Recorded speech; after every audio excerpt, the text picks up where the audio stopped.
Bien. muy interesante en este viernes, todo con mujeres encima, así que bueno. Mejor todavía. Sí, Gabriela, bueno, está en debate ya en el Congreso, dice que comenzaron algunas comisiones a tratar esto, ¿no? Tu visión acerca de Sí, este proyecto del Ejecutivo Nacional. sí, se presentó este anteproyecto para la baja de la edad de la imputabilidad, lo que significa que jóvenes a partir de los 13 años ya podrían ser responsables penalmente por delitos, ¿sí? Lo Ujú. que esto significa que podrían ser pasibles de sanciones y se habla de sanciones que hasta pueden llegar a inclusive 20 años con penas máximas. Entonces, bueno, ahí entra el debate, digamos, de si por el sí, si corresponde o no, o es recomendable aplicar una pena privativa de libertad o habría que mirar quizás otro tipo de soluciones para este tipo de personas tan jóvenes, ¿no? De niños, Niños. podríamos decir. Claro, porque siempre nosotros tenemos una publicidad del UNICEF, de niños, niñas, defensa, digamos, de la adolescencia, de los niños, niñas, de las infancias, ¿no? Eso es ¿hasta qué años? A los 16, La verdad 17. que, claro, actualmente la edad está en los 16 años, pero en el ámbito civil se habla de como que a partir de los 13 años ya el niño podría empezar como a tener una cierta autonomía, pero no es plena esa autonomía racional, podríamos decir, o más mental, ese desarrollo mental. Ujú. Es, digamos, es en crecimiento y cada niño es distinta la situación, digamos. Pero bueno, si queremos ir a los datos, ¿no es cierto? Las políticas de seguridad lo que buscan es, ¿no es cierto?, combatir la inseguridad. Entonces, si nosotros hacemos una revisión de cuál es el porcentaje de jóvenes que están criminalizados actualmente, tenemos datos de que el 2%, 2.33% nada más, estos son datos del año 2022, de toda la población penal son menores de 18 años, con lo cual tampoco es un ámbito de la población muy grande o muy compleja Para para combatir la combatir. inseguridad contra los niños, o sea, Exactamente, nada que ver, creo yo, o sea. exactamente. Ahora, es un debate, como publicó la ministra de Seguridad en su momento, el gobierno, el primer gobierno que se atreve a plantear este tema, como que ellos son, que tienen coraje porque quieren bajar la edad a los 13 años. Vanguardistas. Claro, pero contra los niños, o sea, no contra los Claro, poderosos en realidad, ¿no? O contra los grandes que sí cometen por ahí estos tipos de delitos mayores, ¿no? Narcotráfico y todo eso. claro, Eh, claro. Ahora, ¿dónde se puede posicionar la defensa del niño en este debate? Bueno, si pensamos en un plano jurídico, hay sobradas, digamos, normativa, tanto nacional, internacional, convenciones que recomiendan que los estados no pueden ser regresivos. O sea, si el Estado argentino tomó la decisión en su momento de que la edad de la inimputabilidad del joven era de los 16 en adelante, Sí. no puede ir hacia atrás respecto a eso, a esa postura que asumió el Estado argentino ya históricamente. Ahora bien, existen ejemplos en Latinoamérica que sí tienen edades así tan bajas, 13 años, 14 años, Paraguay, por ejemplo, sin ir más lejos. Por eso digo, hay muchos países que han adoptado este tipo de medidas, pero los países de Europa, por ejemplo, lo que hacen es buscan medidas alternativas o medidas distintas a la cárcel. Claro, ¿Entiendes? en Brasil tienen así, distintas a la cárcel, algún correccional de reeducación, revinculación, algo así, estuve mirando. En Brasil, por ejemplo. Claro. Entonces, bueno, ahí está el debate, digamos. Creo que lo más polémico es como establecer responsabilidad penal y aplicar pena privativa de libertad, con lo que eso implicaría, ¿no es cierto?, en un joven que está en desarrollo, porque tiene un alto grado de, podemos decir, de fragilidad, y aparte se sostiene que son mucho más manipulables a esa edad, y quizás no son tan conscientes de los hechos que realizan los jóvenes de esta edad, o los niños. Bueno, vos decías esto, que no puede retroceder con respecto al tema de las edades.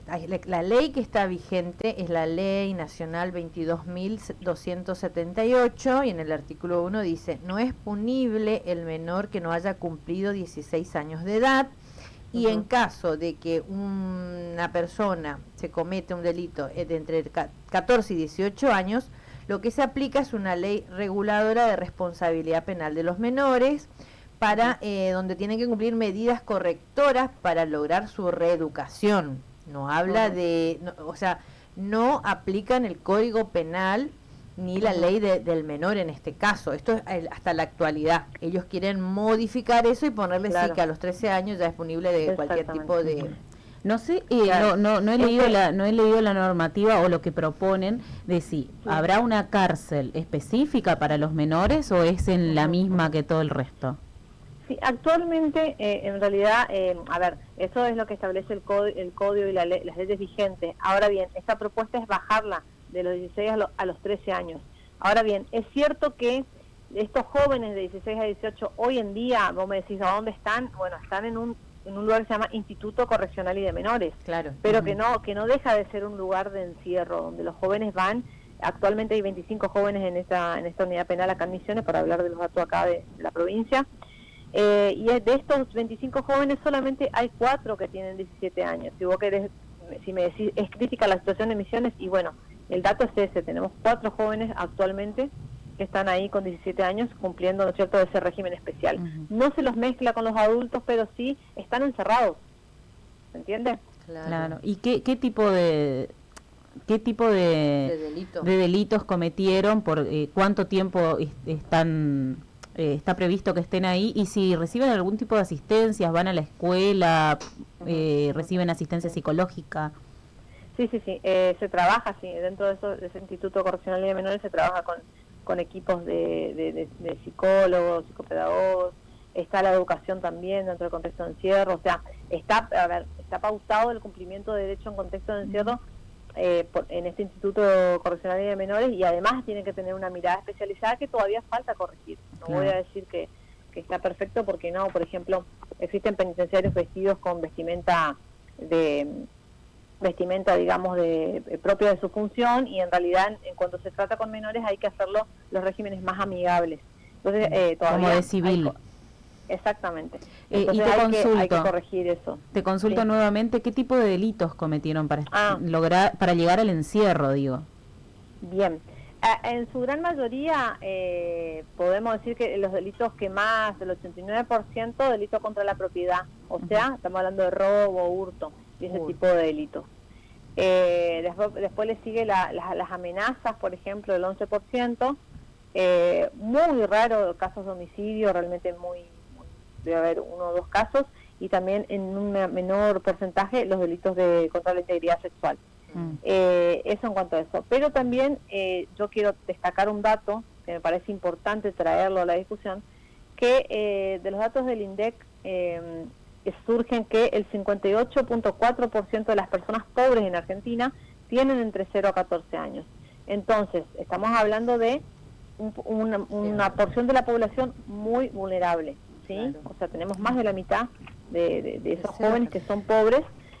Por eso digo yo, tiene sentido que se corrobora con este 89% que son los que cometen delito contra la propiedad, que es esto de salir a robar en vez de estar en la escuela o jugando, ¿entiendes? Es decir, que en lugar de otorgarles derechos, una vez más, con este proyecto se les está robando las infancias, no solo porque podrían pasar más de la totalidad de su vida en la cárcel, como vos decías, que podrían llegar a tener penas de hasta 20 años, si a lo que vos decís de los datos del INDEC le sumamos que, de acuerdo a unos datos de UNICEF, hay casi 2 millones de niños en situación de pobreza en el país. Exactamente. Entonces, lo que me parece importante remarcar, que sí hay que atender a esta porción de la población, hay que atender a este sector que estamos hablando de un 58% de personas pobres, hay que atender, el Estado tiene que dar respuesta, tiene que tomar medidas. Pero la aplicación de penas, ahí es donde ponemos el foco y decimos, realmente es la solución, y no. Tenemos pruebas de otros países en donde sí tienen la edad de hasta 13 años, 14 años, que no han solucionado el problema de la criminalidad, porque no educa ni resuelve, ¿está? Entonces, si en ese proyecto, lo ideal sería debatir profundamente cuáles serían esas medidas que vayan más con un foco más que resuelva los derechos económicos, sociales y culturales de ese joven, para que trabaje. Una de las problemáticas, nosotros ahora estoy en breve sacaré un informe respecto a los centros de adicciones. Sí. Y ese es uno de, de las problemáticas que está en crecimiento, el tema de los jóvenes con el consumo. Entonces por ahí, quizás por ese lado, y encima a temprana edad. Entonces me parece que por ahí habría que poner el foco en ese sentido, decir, bueno, ¿cuáles serían las medidas a tomar con esos jóvenes que ingresan a temprana edad en consumos, por ejemplo, para evitar este tipo de situaciones, ¿no? Claro. La verdad que es un debate muy interesante y que bueno escuchar esta posición. Nosotros también cuando leímos, bueno, desde mi punto de vista me parece que no es la manera de, al contrario, creo que es desviar todo el tema de lo que pregona este gobierno nacional, que es contra la inseguridad, y sin embargo, ¿viste? Es un gran retroceso, porque si estamos diciendo que los delitos, el 2% de los delitos son cometidos por menores, están buscando soluciones para un 2% de los problemas en lugar de buscar para el 98% de los problemas, pero ¿no? además vos decís coraje contra los niños, o sea, eso es coraje de un gobierno nacional. Coraje contra los programas sociales. Claro, en lugar de ocuparse de sus derechos, del desarrollo, de la educación. Y encima te quieren jubilar a los 75, a los 13 ya puede ir preso. O sea, realmente está bueno que se debatan estos temas. Instalaron seguramente para que todos nos entretengamos, pero no deja de ser preocupante el planteo que hacen, ¿no? Y está bueno hablar con profesionales como vos, como persona de derechos, ¿viste? Porque que llegue este mensaje a toda la población, porque tenemos que estar al tanto de lo que están tratando los políticos, ¿no?